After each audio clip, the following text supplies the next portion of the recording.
basically you got, this is the ideal kitchen. This is going to show you no perfect veg or nothing, you know. You just get some, I just get some spring onions out the fridge and just give them a rough chop. Nothing special.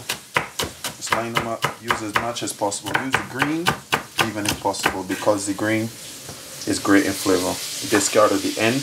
You get carrots. You don't really need to peel your carrots in this country, because basically carrots come to you washed very nicely already.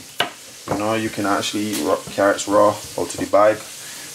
But me, I've washed my carrots before, so they would just been sitting there, so I would advise you to wash yours also. You just cut up some carrot also, because I tend to like carrot in my stews. We're going to be making a very beautiful fish stew. Simple, straightforward. Okay, so you got that. Then you get your tomatoes.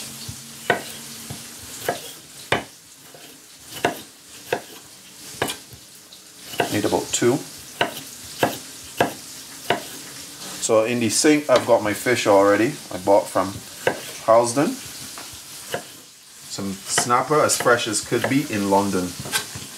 You know, you can't really get that fresh of fish in London, but you can get very good quality.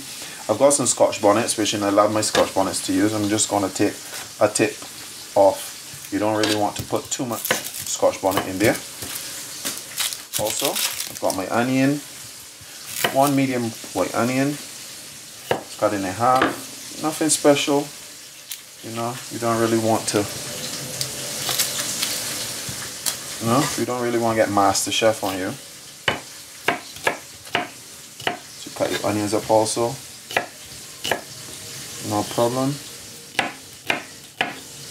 And there you go, you got your veg ready. So now we're going to start back with your fish. You got your snapper, so you just cut your snapper. You can cut it in how much pieces you want. With me, when I'm doing stew, basically cut it in 3. You're going to put it in a bowl to mix with everything. No problem.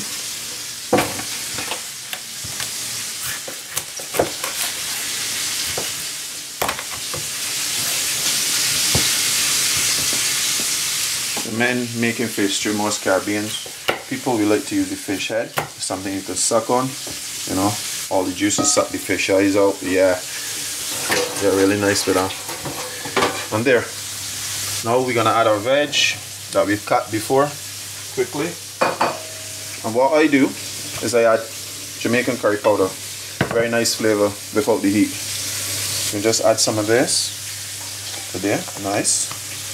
And then we're gonna add some black pepper, just a little bit.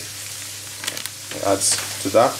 And then a little bit of flour, not anything serious, just a little bit. That helps thicken your gravy without overcooking your fish.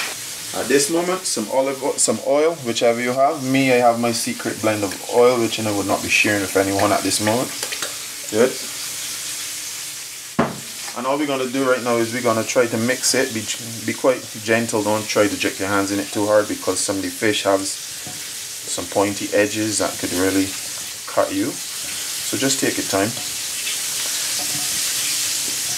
With this method also, what I've done before that you've not seen, I got the fish from the butchers. I got them to gut it and scale it. When I got it home, I seasoned it in some lemon and some salt. Be quite generous with the salt and leave it to sit for about 2 hours. Not no longer than that, because actually the salt and the lemon will actually cook your fish overnight. So you have some dry fish in the morning if you leave it overnight. Just leave it for 2 hours. And then you season it and get it ready for the pan. And that's it. Put on a pot and we can put your oil in. So you put your oil in and let it get heated.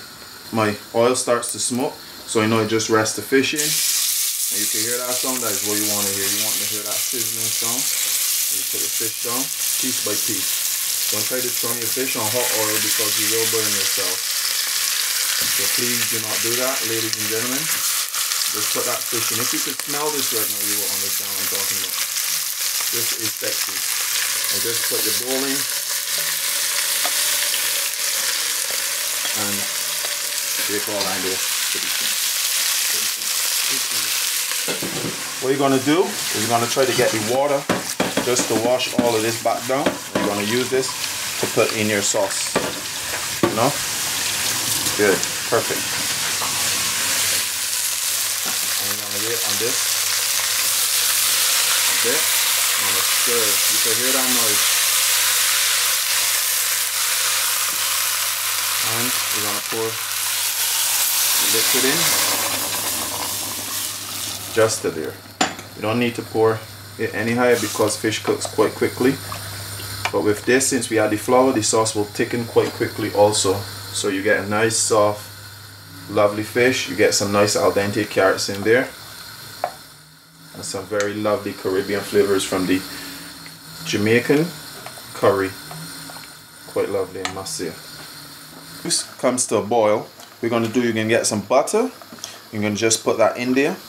And you're going to see it starts now to get a nice little body in it. So we're going to mix that in. And then from here now, your stew actually has about another 15 to 10 minutes to boil and is ready to serve. Yes, now we are at the end of our fish stew. And we have our lovely fish stew here. So we're just going to put some in a bowl so you can see what it looks like in the end. So here we have the lovely fish stew. You can eat it with some bread if you want. You can cook some nice steamed rice if you want. But with me, I'm going to be having this with some fried fish and some nice basmati rice. So